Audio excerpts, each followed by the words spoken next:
नमस्कार, खबरां दे इस बुलेटिन विच तुहाडा स्वागत है। मैं हारिचा। पहला पेश ने 94 खबरां। राष्ट्रपति द्रौपदी मुर्मू ने नवी दिल्ली विच राष्ट्रीय मनुखी अधिकार संस्थावां दे 2 रोज़ा सम्मेलन का उद्घाटन किया। लोक सभा विच महिला राखवाकरण बिल ते चर्चा जारी। राज सभा के सभापति जगदीप धनखड़ ने कहा है कि साडे विज्ञानी पुलाड़ समेत हर खेतर विच मील पत्थर कायम कर रहे हैं।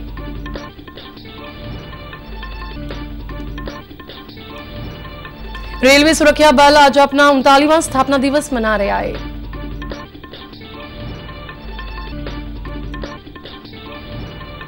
एशियाई खेडां विच भारत की मर्दां दी वॉलीबॉल टीम का दक्षिणी कोरिया नाल मुकाबला अज। ते हुण खबरां विस्तार नाल।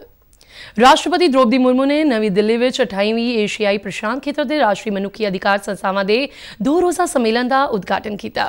इस मौके अपने संबोधन में उन्होंने कहा कि महात्मा गांधी ने अफ्रीका में नस्ली वितकरे नूं लैके अपने नाल हुई बदसलूकी नूं देखदिआं मनुखी अधिकारां दी राखी लई काम कीता सी। उन्होंने कहा कि इस तरह संविधान निर्माता डॉक्टर B.R. अंबेडकर भी मनुखी अधिकारां दे champion sun. Dr. B.R. Ambedkar too was an ardent champion of human rights. He taught the depressed classes to stand for their rights and live with dignity. He also led from the front in shaping the Constitution of India, which is not only aligned with the modern concept of rights, liberty and justice, but also deeply rooted in the Indian ethos that sees the world as one family, Vasudhaiva Kutumbakam.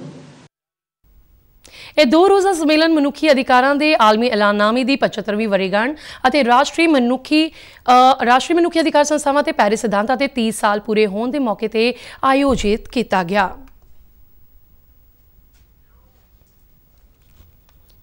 लोक सभा में महिला राखवाकरण bill ते चर्चा जारी है। चर्चा की शुरुआत करदिआं कानून मंत्री अर्जुन राम मेघवाल ने कहा है कि भारतीय जनता पार्टी ने महिलावां दे 33% राखवीकरण लई निरंतर यतन किए। उन्होंने कहा कि इस मंतव लई संविधान में सोध लई 128वां सोध बिल 2023 लिआंदा गया। उन्होंने कहा कि यह बिल महिला सशक्तिकरण की दिशा में एक वड्डा कदम है ते महिला लई राखवाकरण 15 साल लई होवेगा। पहला जो क्लॉज है वो संविधान का आर्टिकल 239, उसमें हम एक 239AA जोड़ रहे हैं, जिससे नेशनल कैपिटल दिल्ली की असेंबली में महिलाओं के लिए 33% सीट का रिजर्वेशन सुनिश्चित होगा, जिसमें 330 आर्टिकल जो संविधान का है उसमें 33A एक हम सेक्शन जोड़ रहे हैं, आर्टिकल जोड़ रहे हैं, जिसके अनुसार महिलाओं के लिए लोकसभा में 33% आरक्षण होगा। लोकसभा में ये बहुत बड़ा कदम है। चर्चा विच कांग्रेस पार्टी की सीनियर नेता ते साबका प्रधान सोनिया गांधी ने भी हिस्सा लिया। राज सभा में चंद्रयान 3 की सफलता ते पुलाड़ विच भारत के विज्ञानियों ने वाधे कदमां ते सभापति जगदीप धनखड़ ने कहा है कि यह एक माण वाला मौका है जो भारत के विज्ञानियों ने दुनिया सामने भारत की समर्था को स्थापित किया है। उन्होंने कहा कि भारतीय विज्ञानियों ने चंद्रमा के दक्षिणी ध्रुव से सॉफ्ट लैंडिंग जरिए यह साबित किया है कि भारतीय विज्ञानी विश्व के किसी भी विज्ञानी टीचे को हासिल करने के समर्थ ने। उन्होंने यह भी कहा कि यह साडी नवी पुलाड़ यात्रा है जिस विच साडे विज्ञानी नवे मील पत्थर कायम कर रहे हैं। These have catapulted the nation onto the global center stage. From Chandrayaan missions to the Moon, Mars, orbiter mission, Mangalyaan, and Aditya L1 solar exploration, India has shown to the world that the sky is not the limit, it is just the beginning. सदन के नेता पीयूष गोयल ने कहा कि भारत अज वड्डी तो वड्डी चुनौती नाल नजिठ सकता है ते G20 में दुनिया भर के नेतावां ने भारत की शलाघा की है। उन्होंने कहा कि दुनिया के कई देश भारत के पुलाड़ मिशन नाल जुड़ना चाहते हैं। उन्होंने कहा कि भारत का चंद्रयान मिशन पूरी तरह नाल सफल रहा है। उन्होंने कहा कि भारत के चंद्रयान मिशन में महिला विज्ञानियों की अहम भूमिका रही है। प्रधानमंत्री नरेंद्र मोदी जी ने गले लगाया उस समय के इसरो के चेयरमैन को, उनको उनकी क्षमता के ऊपर उनको बधाई देते हुए आगे के लिए, आगे की चुनौतियों के लिए उनको तैयार किया, उनको उनका आत्मविश्वास बढ़ाया, उनको प्रोत्साहित किया मैं समझता हूं वो जो चित्र है वो देश के 140 करोड़ लोगों के जहन में, उनके दिल में, उनके मन में बस गया है।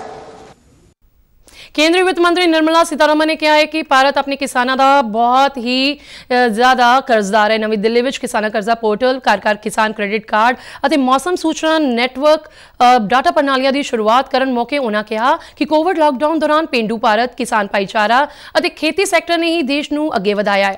वित्त मंत्री ने कहा कि किसानों ने देश ਲਈ खुराक सुरक्षा यकीनी बनाई ਅਤੇ पेंडू भारत अर्थचारे का आधार बने। उन्होंने कहा कि यह पोर्टल जानकारी प्रदान करेगा कि किन्ने लोगों को सेवावां का लाभ होया है। उन्होंने कहा कि इस प्रोग्राम को सफल बनाने लिए बैंकों का सहयोग भी मिलेगा। But I was more concerned about the regional rural banks, which are partly owned by the states, partly owned by sponsor banks, and their digitization for banks to produce internet banking facility.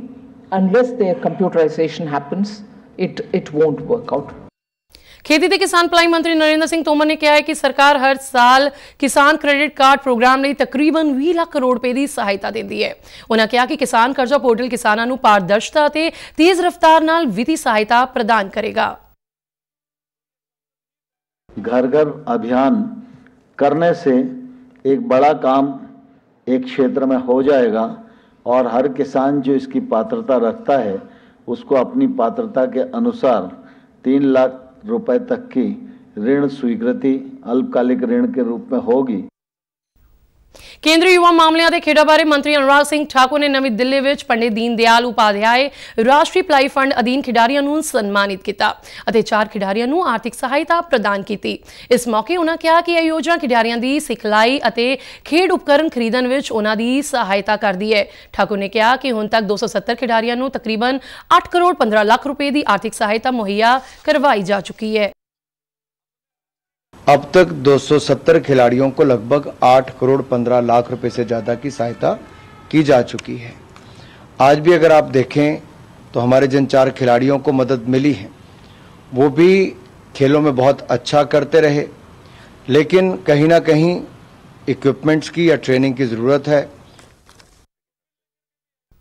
Bharatiya Janata party के कौमी general सकत्तर तरुण चुग ने Canada सरकार ਨੂੰ ਉੱਥੇ ਸਰਗਰਮ ਸਾਰੇ ਭਾਰਤ ਵਿਰੋਧੀ ਅੰਸਰਾਂ ਤੇ ਸੰਗਠਨਾਂ ਨੂੰ ਤੁਰੰਤ ਪ੍ਰਭਾਵ ਨਾਲ ਰੋਕਣ ਦੀ ਕਾਰਵਾਈ ਕਰਨ ਲਈ ਕਿਹਾ ਹੈ। ਚੁਗ ਨੇ ਕਿਹਾ ਹੈ ਕਿ ਕੈਨੇਡਾ ਦੀ ਸੰਸਦ ਵਿੱਚ ਇੱਕ ਖਾਲਿਸਤਾਨੀ ਕਾਰਕੁਨ ਦੀ ਮੌਤ ਨੂੰ ਲੈ ਕੇ ਬਿਨਾਂ ਤੱਥਾਂ ਦੇ ਉੱਥੋਂ ਦੇ ਪ੍ਰਧਾਨ ਮੰਤਰੀ ਅਤੇ ਵਿਦੇਸ਼ ਮੰਤਰੀ ਵੱਲੋਂ ਜ਼ਾਹਿਰ ਕੀਤੀ ਗਈ ਪ੍ਰਤੀਕਿਰਿਆ ਬੇहद दुखद ਅਤੇ हास्यवहानी है। कनाडा सरकार अपनी धरती पर सक्रिय सभी भारत विरोधी तत्वों के खिलाफ तुरंत प्रभावी ढंग से कार्रवाई करे। बिना तथ्यों के कनाडा के प्रधानमंत्री द्वारा सदन के अंदर वहां के विदेश मंत्री द्वारा जो बयान दिया गया है वो तथ्यहीन और हास्यास्पद है।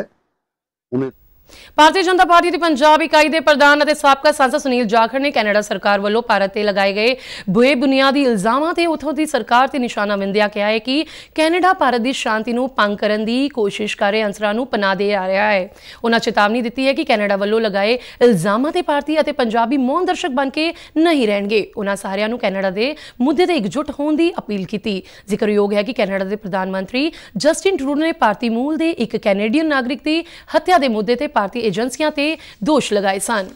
भारतीय जनता पार्टी के सीनियर आगू और पंजाब के साबका मुख मंत्री कैप्टन अमरिंदर सिंह ने कैनेडा के प्रधानमंत्री जस्टिन ट्रूडो के उन्होंने दावियां नूं सिरे तो खारिज कर दिता है कि इस साल जून में सरी के एक समागम स्थान के बाहर एक खालिस्तानी कारकुन हरदीप सिंह निज्जर की हत्या में भारतीय एजेंसियां का हाथ सी। कैप्टन अमरिंदर सिंह ने कहा है कि निज्जर की हत्या उत्थों के एक धार्मिक स्थान के प्रबंधकों विचाली गुटबाजी का नतीजा सी। उन्होंने कहा कि किसी देश के प्रधानमंत्री लिए बिना ठोस सबूत के अजिहे बयान बहुत ही गैर जिम्मेवाराना ने। मेरी माटी मेरा देश मुहिम के तहत नेहरू युवा केंद्र तरनताਰਨ ਦੇ ਵੱਖ-ਵੱਖ ਪਿੰਡਾਂ ਦੀਆਂ ਪੰਚਾਇਤਾਂ ਅਤੇ ਯੂਥ ਕਲੱਬਾਂ ਦੇ ਸਹਿਯੋਗ ਨਾਲ ਅੰਮ੍ਰਿਤ ਕਲਸ਼ ਯਾਤਰਾ ਆਯੋਜਨ ਕੀਤਾ ਗਿਆ। ਇਸ ਮੁਹਿੰਮ ਤਹਿਤ ਚੀਮਾ ਖੁਰਦ, ਅਸਲ ਉਤਾਰ, ਮਸਤਗੜ, ਲੈਲਸ ਅਤੇ ਮਹਿੰਦੀਪੁਰ ਦੇ ਪਿੰਡਾਂ ਵਿੱਚ ਅੰਮ੍ਰਿਤ ਕਲਸ਼ ਯਾਤਰਾ ਕੱਢੀ ਗਈ। ਇਸੇ ਤਰ੍ਹਾਂ ਪਿੰਡ ਰਾਸ਼ਿਆਣਾ ਵਿੱਚ ਵੀ ਇੱਕ ਸਪੋਰਟਸ ਕਲੱਬ ਦੇ ਸਹਿਯੋਗ ਨਾਲ ਅੰਮ੍ਰਿਤ ਕਲਸ਼ ਯਾਤਰਾ ਦਾ ਆਯੋਜਨ ਕੀਤਾ ਗਿਆ। ਯਾਤਰਾ ਦੌਰਾਨ ਆਲੇ ਦੁਆਲੇ ਦੇ ਘਰਾਂ ਤੋਂ ਮਿੱਟੀ ਇਕੱਠੀ ਕੀਤੀ ਗਈ। ਜ਼ਿਲ੍ਹਾ ਯੁਵਾ ਅਧਿਕਾਰੀ ਜਸਲੀਨ ਕੌਰ ਨੇ ਦੱਸਿਆ ਕਿ ਮੇਰੀ ਮਿੱਟੀ ਮੇਰਾ ਦੇਸ਼ ਮੁਹਿੰਮ ਤਹਿਤ ਜ਼ਿਲ੍ਹੇ ਦੇ ਵਾਲੰਟੀਅਰਾਂ ਅਤੇ ਯੂਥ ਕਲੱਬਾਂ ਵੱਲੋਂ 30 ਸਤੰਬਰ ਤੱਕ ਅੰਮ੍ਰਿਤ ਕਲਸ਼ ਯਾਤਰਾ ਕੱਢੀ ਜਾਵੇਗੀ ਅਤੇ ਮਿੱਟੀ ਇਕੱਠੀ ਕਰਕੇ ਦਿੱਲੀ ਲਿਜਾਈ ਜਾਵੇਗੀ, ਜਿੱਥੇ ਇਸ ਨੂੰ ਦੇਸ਼ ਦੇ ਬਹਾਦਰਾਂ ਦੀ ਯਾਦ ਵਿੱਚ ਬਣਾਈ ਜਾ ਰਹੀ ਅੰਮ੍ਰਿਤ ਵਾਟਿਕਾ ਵਿੱਚ ਪਾਇਆ ਜਾਵੇਗਾ। रेलवे सुरक्षा बल यानी कि आरपीएफ अज अपना 39वां स्थापना दिवस मना रहा है। आरपीएफ की स्थापना रेलवे जायदाद की सुरक्षा लिए की गई सी ते इस गठन 1957 में संसद में एक कानून पास करके किया गया सी। 20 सितंबर 1985 में संसद में आरपीएफ एक्ट में सोध करके इसनों एक केंद्रीय हथियारबंद बल का दर्जा दिता गया सी। उस दिन तो ही हर साल 20 सितंबर को आरपीएफ के अधिकारियों, जवानों और उन्होंने के परिवारों वालों आरपीएफ का स्थापना दिवस मनाया जाता है। आरपीएफ को 1966 में रेलवे के जायदाद ते नजायज तौर पर कब्जा करने वाले लोगों को गिरफ्तार करन ते उन्हां ते मुकदमा चलाउण दी इजाजत भी इसे कानून राही दिती गई सी। चीन के हांगझो में चल रही एशियाई खेडों में अज भारत की मर्दां की वॉलीबॉल टीम का मुकाबला दक्षिणी कोरिया नाल होवेगा। कल खेडे गए पूल सी के एक मैच में भारत ने कंबोडिया को 25-14, 25-13 ते 25-19 नाल हरा के वॉलीबॉल में अपनी जेतू मुहिम शुरू की। खबरों का बुलेटिन खत्म होता है। इजाजत दियो, नमस्कार।